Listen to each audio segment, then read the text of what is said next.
producteur, rappeur et technicien. Aujourd'hui, nous sommes à la rencontre de Masek, réalisateur de la série à succès Doomy Gaindé.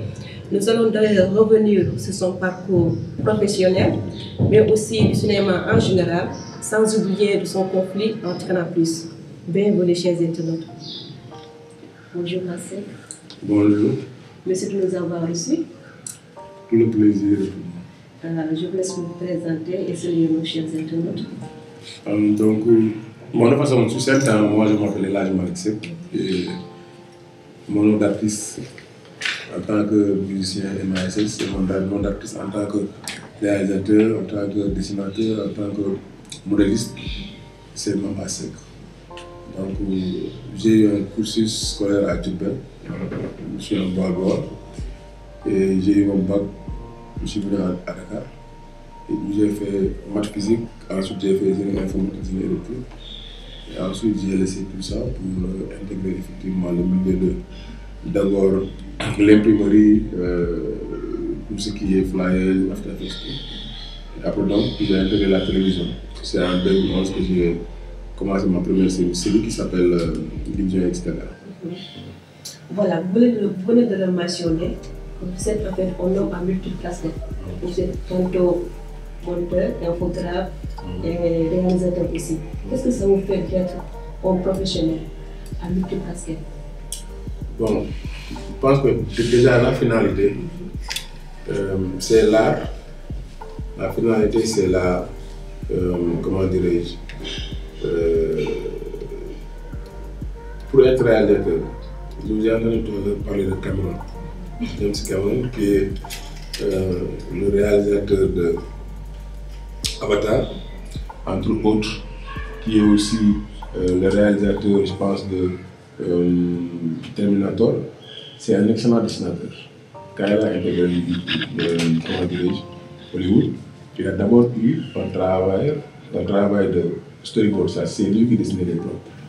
Donc, la réalisation, en fait, tu es réalisateur quand tu es quelqu'un qui connaît plusieurs postes de métier. Un réalisateur doit connaître un peu de la lumière, doit connaître le dessin, par exemple pour faire des storyboards, doit pouvoir écrire, connaître le son, connaître la mise en scène, tu vois, donc tout ça. Et moi je suis quelqu'un, même sur ma page, sur mon compte Twitter, le modèle que j'ai par rapport à la science, par rapport à tout ce qui est connaissance, c'est Leonardo de Vinci. Leonardo de Vinci, c'est un savant multicasque qui a été peintre parce que la peinture la plus chère au monde, la Joconde, c'est Leonardo de Vinci qui l'a peint. Et lui, le nombre de brevets qu'il a enregistrés en termes d'invention, c'est, voilà, la musique aussi c'est une partie. Parce que, en fait, le monde, l'univers, c'est tout, c'est un tout, quoi. Des fois, on dit qu'il est scientifique, il parle, il dessine. Tu vois, il est scientifique, donc il ne maîtrise pas la langue. Alors qu'en fait, il arrive à un moment où tu te rends compte que tout est lié. Et quand tu parviens à, je veux aller vers cette limite-là, pouvoir reconnaître les similitudes qu'il y a entre des domaines qu'on pense qui n'ont rien à voir, en fait.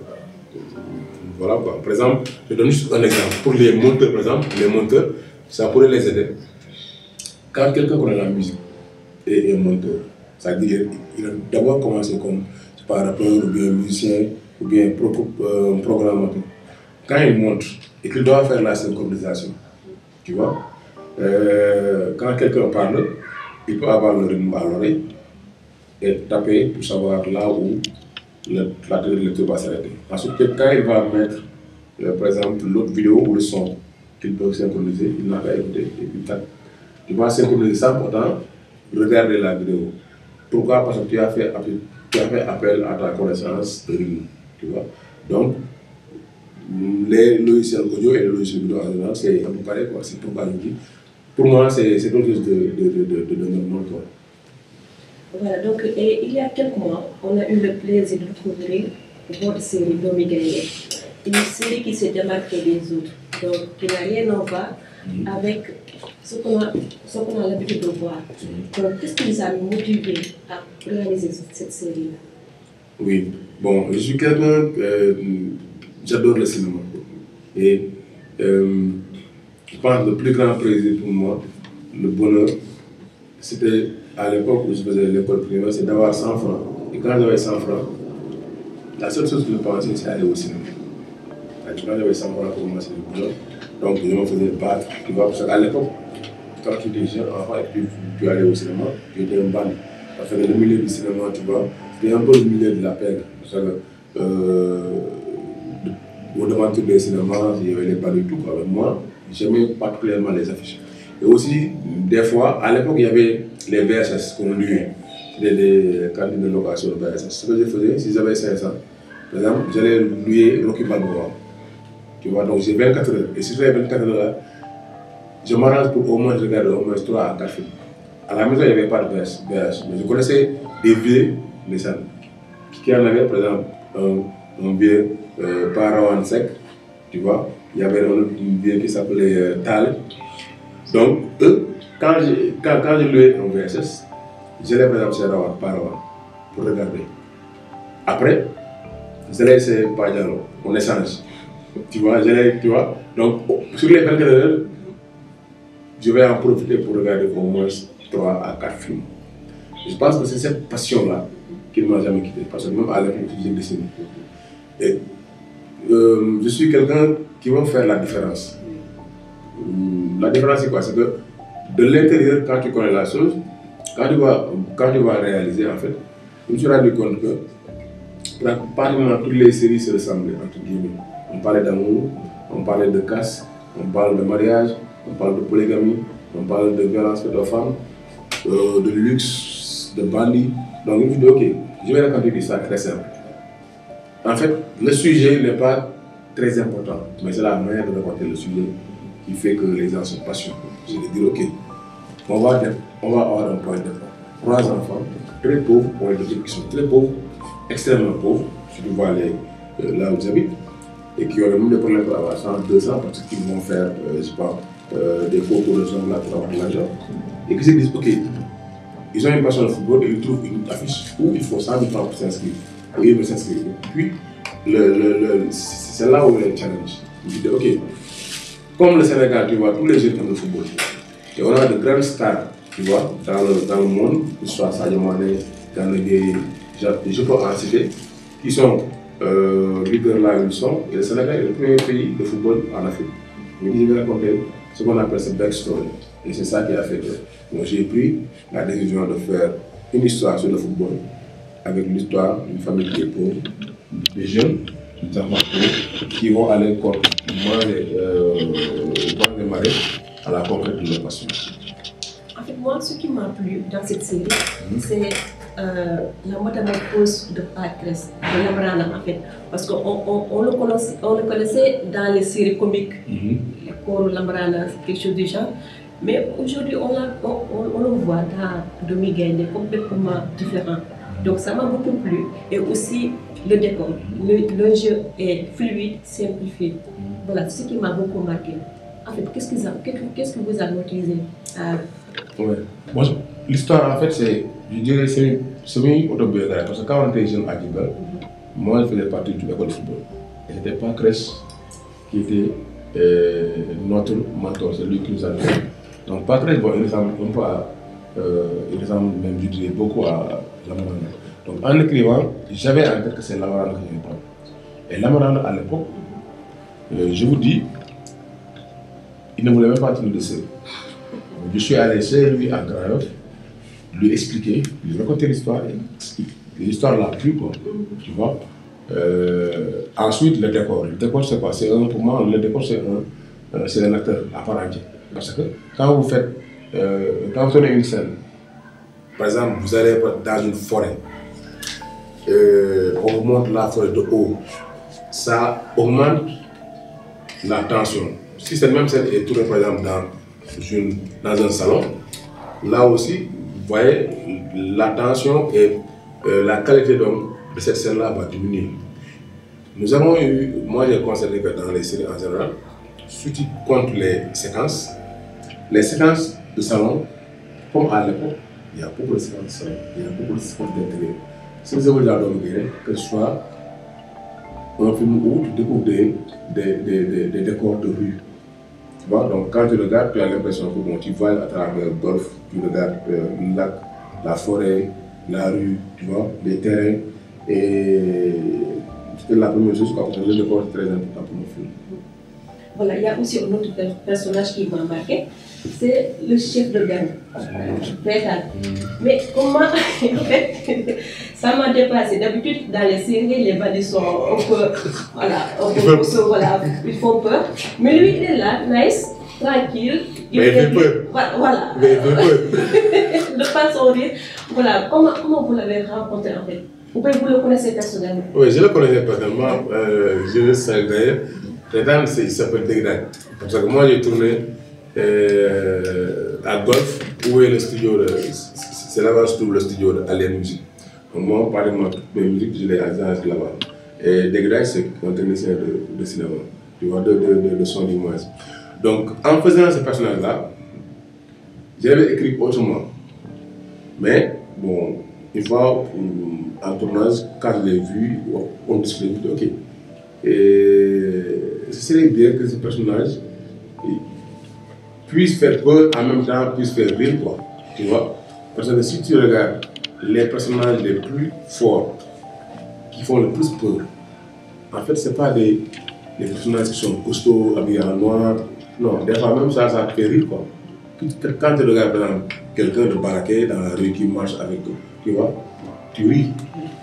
Mais Rétan, avant qu'il n'arrive sur le qui, comment dirais-je, avant même qu'il n'apparaisse dans la série, tout le monde attendait Rétan. Parce que la première fois qu'on a parlé de Rétan, c'était le policier qui est joué par Papis Ndongo. Et son appel, Papis Ndongo, en fait, qui est dans le film, lui c'est un bleu. Parce qu'il vient, le boy, qui court et qui serre le sac. Donc tout le monde te dit, ok, donc les policiers doivent descendre et prendre le sac. C'est plus naturel. Mais le gars qui était là avant, lui, empêche de le faire. Donc les gens sont intrigués, ils disent, mais pourquoi est-ce qu'il ne prend pas le sac? Parce que, et le gars lui dit, tu connais les gens. Ici, c'est son périmètre. Et tu lui dis, mais qui va empêcher les policiers d'aller me prendre un sac? Ça veut dire là où tu veux découvrir les gens.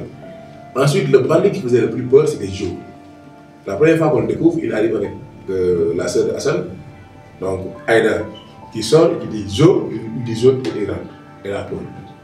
Et même Joe, quand on va lui dire que Rétan, automatiquement, Joe a peur. Donc celui qui fait peur a peur de Rétan.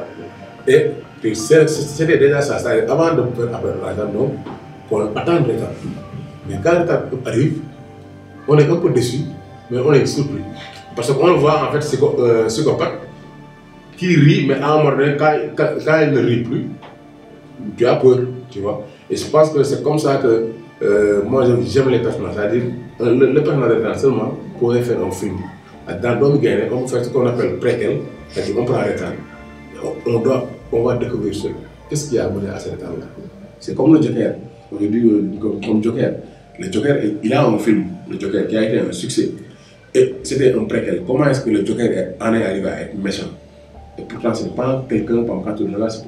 Et dans le cinéma maintenant actuel, par exemple, si tu regardes la plupart des méchants, même la méchante du bois, la belle au bois dormant, elle aussi, on a raconté son histoire.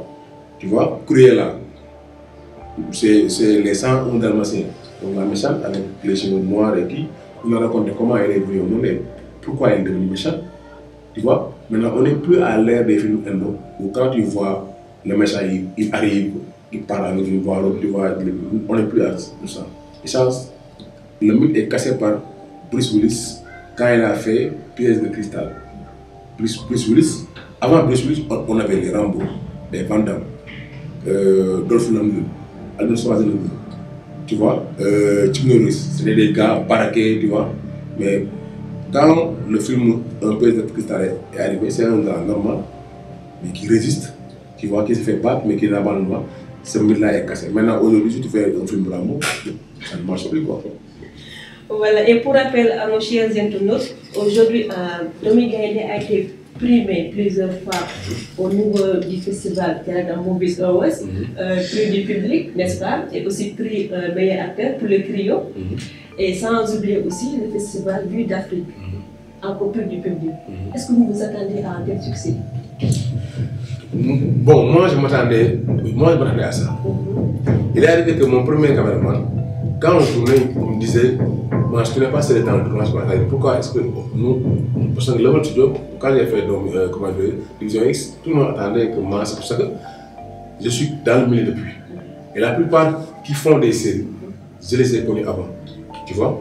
Et je me dis que j'ai même pris l'initiative avant eux. Donc, des fois, ce sont mes amis.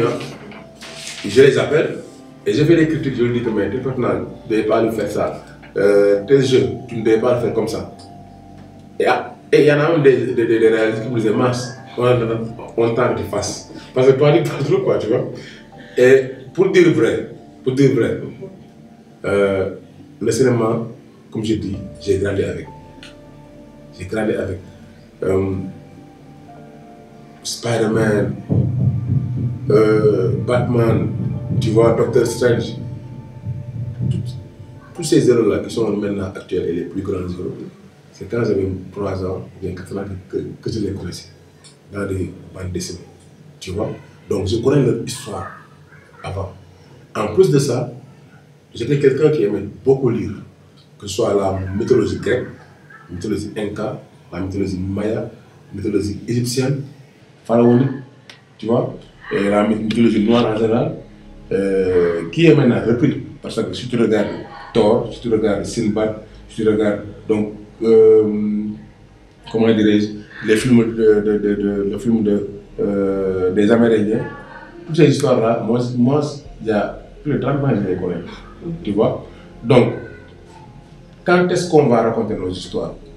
Je pense que de ce que j'ai intériorisé, quand on va l'extérioriser, quand je vais l'extérioriser, et ça j'en suis convaincu, je tiens à avoir exactement ce que je veux. Et je sais ce que je veux que le public puisse ressentir.